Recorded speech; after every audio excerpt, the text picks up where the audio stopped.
Well, it's expected the Bank of Canada will hike interest rates again tomorrow, making borrowing money more expensive and driving up the cost of a mortgage.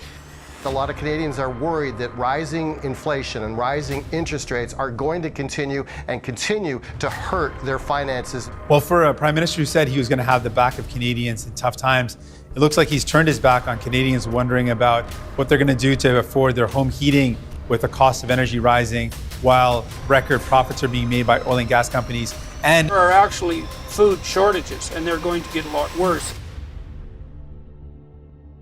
The Trudeau government is going to do exactly the same thing on the environmental front. And there's absolutely no doubt about that. And they're going to ride this idiot, quasi-communist, anti-capitalist ethos that they're pushing like mad to the ultimate degree. We've already seen, most recently this week, some of the consequences of that unfolding, similar actions, let's say, unfolding in Holland, where the farmers, although they haven't got much media coverage, surprise, surprise, are doing in Holland something, or in the Netherlands something very similar to what the truckers did in Canada, right? So the Dutch government has made it very difficult for farmers to ply their trade, because all they're doing after all is growing food, and who's going to need that, let's say, come fall when there's a terrible shortage. And so we're seeing the consequences of this top-down, heavy, authoritarian governance style in Western countries all over the world. Look, I think to some extent, now is an opportunity to have a conversation with Canadians, with, I think, throughout the world, about where the radical left and radical left-wing ideology has gotten us over the last couple of years. I am seeing a sense of optimism, because I think the media is actually turning on Justin Trudeau. We certainly see a different conversation in the United States. And so I have a cause for optimism that we can get around this. But it's important to note, as we talk about the environment, that I think that what transpired over the last couple of years has actually resulted in opportunity for classical liberals, for traditional small d Democrats to have a conversation about issues that we couldn't speak about before, right?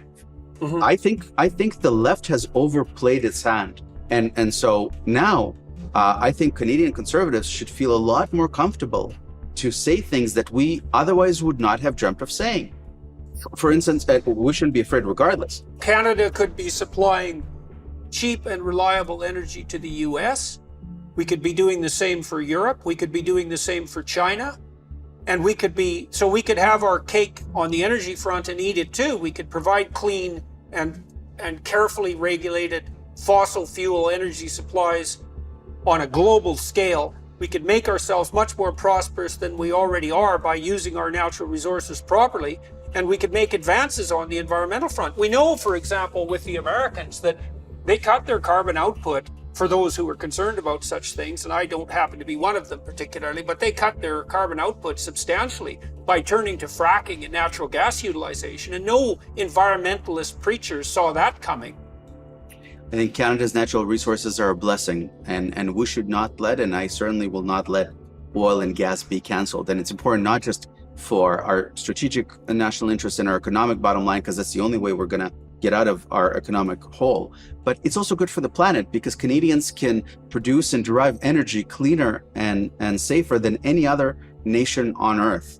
And so I'm very interested, not in just oil and gas, but mining. We have an insatiable appetite around the world for precious metals and minerals.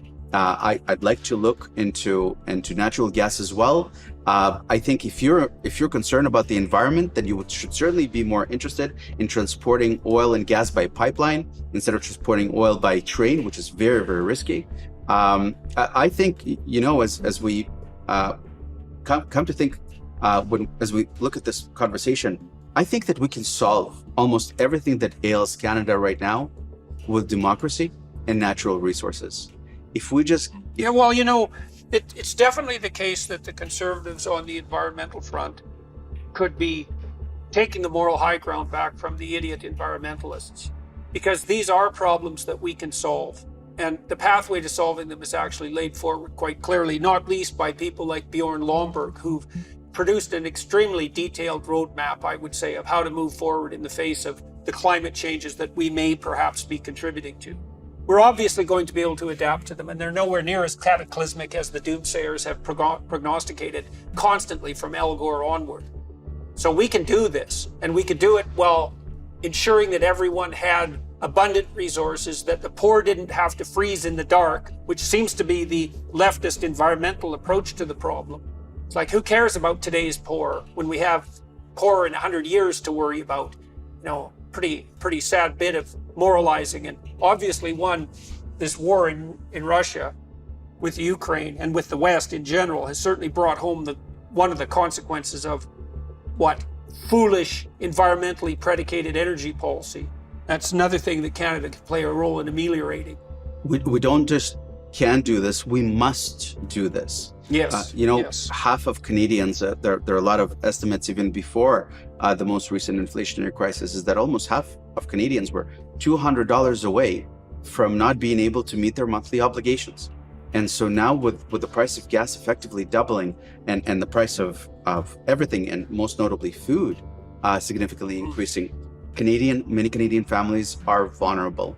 And we cannot continue to have this conversation over and over. We need to get serious and at least telegraph to the market that we're willing to start, and we're determined to develop Canada's natural resources that will immediately give people some relief. And which is why I'm really worried also, Jordan, if I may very quickly, I'm nervous about what's happening by way of our monetary policy. So much of this inflation is driven by food and energy that I'm not sure that aggressive tightening of our monetary policy is going to make the traditional difference that tightening would. And instead, what we're doing is we're significantly increasing the cost of borrowing, which means we're increasing the cost of living on many Canadians. And that's exactly right. Well, there are actually food shortages, and they're going to get a lot worse, especially with the fertilizer crisis. And so this inflation isn't merely a consequence of runaway monetary policy. Precisely. And it is quite the situation. You could have hardly hoped for a worse outcome to entice Canadians into over-investing on margin in real estate and then cranking up the interest rates to cut them off at the knees, which is exactly what's happening at the moment. It's important to appreciate that our housing industry accounts for about a third of our economy. And for many people, it's their life investment, right? Their principal residence can be their way to save for retirement. And the fact that we continue to try and undermine the market, even though we have to focus on affordability for sure, but we also want to preserve value for people that work hard for it. But beyond that, yes, the main cause, in my view, for what's transpiring is not just the printing. We printed $500 billion with nothing in Canada, with nothing to show for. Yeah. We stopped the supply chain at its tracks a number of times. We reopened the economy, so there's obviously a spike in demand, and supply is simply not catching up to demand. The market is out of equilibrium. You just can't get anything. Penguin Random House informed me that they could put out a double edition of my book in any reasonable amount of time, my 2 books, because they can't get cardboard or paper. That's Penguin Random House. A sheet of plywood in British Columbia is now $100. You can't buy a vehicle for love nor money. Most large-scale appliances and that sort of thing, especially those that depend on chips, are in unbelievably scarce supply. And 1 in 5 container ships right now across the world is locked in a port somewhere, unable to move because of backups. We have no idea how much damage we did to the supply chain.